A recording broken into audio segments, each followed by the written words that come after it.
Inicialmente eu gostaria de agradecer o convite formulado pelo presidente da academia, escritor Rostano Verli, para falar sobre Alberto Passos Guimarães, esse importante intelectual alagoano, nascido em 1908, aqui em Maceió, mais precisamente no casarão onde hoje funciona, aliás, há muitas décadas funciona o Instituto Histórico e Geográfico de Alagoas.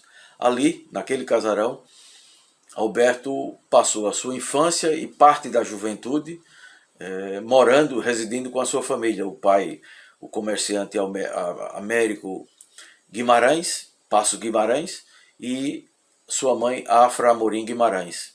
Alberto é um desses intelectuais alagoanos e brasileiros que não tem formação, não teve a escolaridade completa. Alberto estudou apenas alguns anos do antigo curso primário. Com 9 anos de idade ele deixou o colégio diocesano para passar a estudar na sua própria casa, tendo como professora sua mãe. Inicialmente, as suas primeiras atividades como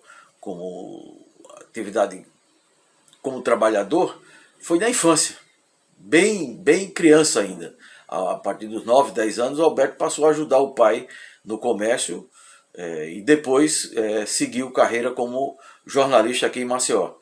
Trabalhou no U Jornal, aliás, no O Estado, no Jornal de Alagoas, na A Vanguarda Operária e em jornais clandestinos do Partido Comunista, partido este que Alberto foi um dos principais dirigentes.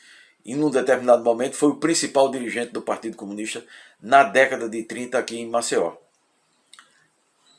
Com o seu amigo e também militante comunista, Valdemar Cavalcante, fundaram uma importante revista literária alagoana, a Novidade. Essa revista teve a contribuição. Primeiro teve um período de 6 meses, funcionou durante 6 meses, e teve a contribuição de muitos intelectuais, de jovens intelectuais daquela época aqui em Maceió.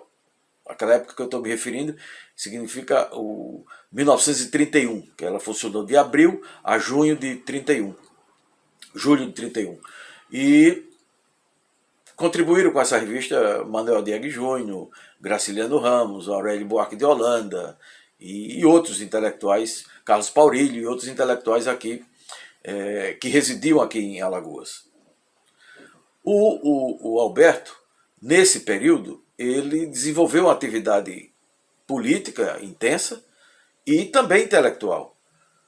Num determinado momento, ele teve que se evadir de Alagoas por perseguição política e foi morar em Salvador, e lá passou a trabalhar como representante comercial e também como jornalista num jornal baiano chamado O Momento, dirigido por vários escritores baianos, entre eles Jorge Amado, James Amado e outros intelectuais baianos, que João Falcão, com quem Alberto se relacionou e passou a viver uma boa parte da sua vida, naquele momento, da sua juventude, em Salvador, atuando, dirigindo esse jornal, no departamento comercial desse jornal e também escrevendo.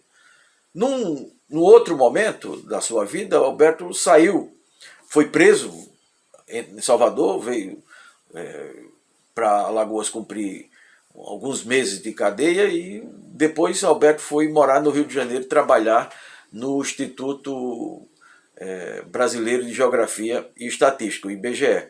E lá formaram um grupo de alagoanos, o Alberto, o Valdemar Cavalcante e Afrânio Melo, os 3 comunistas na época, e trabalhavam no IBGE. E no IBGE, Alberto coordenou o censo de 1950, sobretudo na área das favelas. E o primeiro grande trabalho referencial do censo nas favelas do Rio de Janeiro foi escrito, a primeira contribuição importante e relevante. Até hoje se comenta esse texto a respeito das favelas do Rio de Janeiro, foi produzido por Alberto Passos Guimarães. E daí em diante, Alberto passou a contribuir com a imprensa nacional, e passou a se especializar na questão agrária. Nos anos 60, Alberto lança um livro que passa a ser referencial no Brasil na questão dos estudos agrários no país, que é um clássico hoje, chama Quatro Séculos de Latifúndio. Depois Alberto escreveu a crise agrária, as classes perigosas e outros textos importantes que ele veio a produzir durante a sua vida como intelectual brasileiro. Além de contribuição em inúmeros jornais e revistas locais no Rio de Janeiro e de nível nacional, como a Para Todos, uma revista dirigida por Jorge Amado e Oscar Niemeyer. O Alberto ele tem uma contribuição importante na área dos estudos agrários, mas durante toda a sua vida como intelectual, o Alberto não se descuidou e não se desligou da ação política. Alberto continuou sendo uma grande figura de bastidor do Partido Comunista. Um grande intelectual do partido, com atividade intensa de contribuição tanto nos jornais e revistas do PCB, como depois, durante o período da ditadura, na revista da Associação Brasileira de Reforma Agrária. Então, o papel do Alberto como intelectual no Brasil é uma referência na questão dos estudos agrários. Uma outra contribuição relevante do Alberto é como um intelectual que procurou ter uma ação prática durante toda a sua vida. Essa ação prática foi prestando assessoria a sindicatos rurais, a entidades nacionais de trabalhadores rurais, porque esse foi um dos temas que ele mais trabalhou, que ele mais estudou e que ele mais produziu na sua vida, que era o tema da questão agrária, da discussão da reforma agrária e como se desenvolvia a agricultura no nosso país. O Alberto ele passou a ser, ainda muito jovem, uma figura referencial para, por exemplo, para Graciliano Ramos, com quem ele se relacionava aqui em Maceió e depois passou a se relacionar, continuou se relacionando com Graciliano no Rio de Janeiro.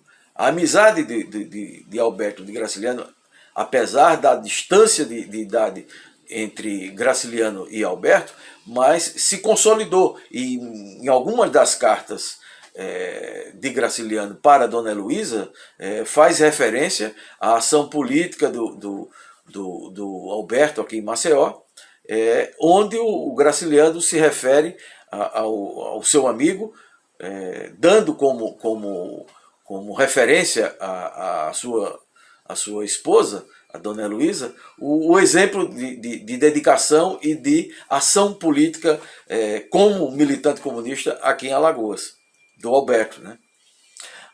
Nesse momento em que a Academia Alagoana de Letras procura resgatar os intelectuais da nossa cidade e do nosso estado, que foram importantes e continuam sendo importantes, mas, no entanto, estão ainda muito esquecidos, ou foram esquecidos ao longo dos anos. Alberto Passa é um desses intelectuais que está esquecido, mas não está totalmente, está esquecido em Alagoas, mas não está totalmente esquecido no Brasil. Os estudiosos da questão agrária têm o Alberto e os seus textos